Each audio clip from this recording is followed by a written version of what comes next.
السلام عليكم ورحمة الله وبركاته. أعوذ بالله من الشيطان الرجيم. بسم الله الرحمن الرحيم. لقد كان في يوسف وإخوته آيات للسائلين إذ قالوا ليوسف وأخوه أحب إلى أبينا منا ونحن عصبة إن أبانا لفي ضلال مبين اقتلوا يوسف أو اطرحوه أرضا يخل لكم وجه أبيكم وتكونوا من بعده قوما صالحين. قال قائل منهم لا تقتلوا يوسف وألقوه في غيابة الجب يلتقطه بعض السيارة إن كنتم فاعلين. قالوا يا أبانا ما لك لا تأمنا على يوسف وإنا له لناصحون أرسله معنا غدا يرتع ويلعب وإنا له لحافظون. قال إني ليحزنني أن تذهبوا به وأخاف أن يأكله الذئب وأنتم عنه غافلون. قالوا لئن أكله الذئب ونحن عصبة إنا إذا لخاسرون. فلما ذهبوا به وأجمعوا أن يجعلوه في غيابة الجب وأوحينا إليه لتنبئنهم بأمرهم هذا وهم لا يشعرون.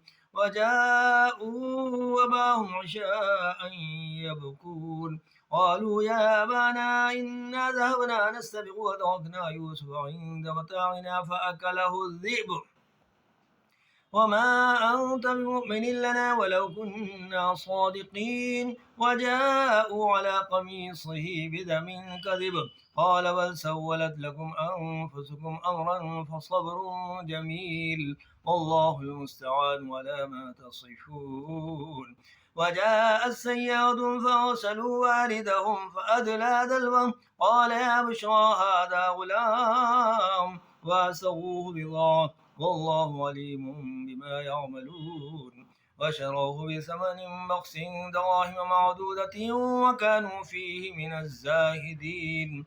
فقال الذي اشتراه من مصر لامرأته أكرمي مثواه عسى أن ينفعنا أو نتخذه ولدا وكذلك مكنا ليوسف في الأرض ولنعلمه من تأويل الأحاديث والله غالب على أمره ولكن أكثر الناس لا يعلمون.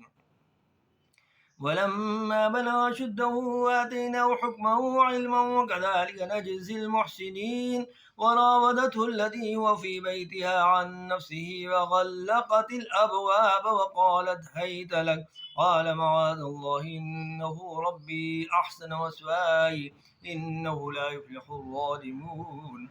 ولقد همت بي وهم بها لولا أن رأى برهان ربه كذلك لنصرف عنه السوء والفحشاء إنه من عبادنا المخلصين.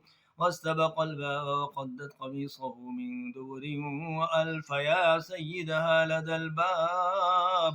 قالت ما جزاء من أراد بأهلك سوءا إلا أن يسجن وعذاب أليم. قال هي راودتني عن نفسي وشهد شاهد من أهلها إن كان قميصه قد من قبل فصدقت وهو من الكاذبين وإن كان قميصه قد من دبر فكذبت وهو من الصادقين. فلما رأى قميصه قد من دبر قال إنه من كيدكن إن كيدكن عظيم.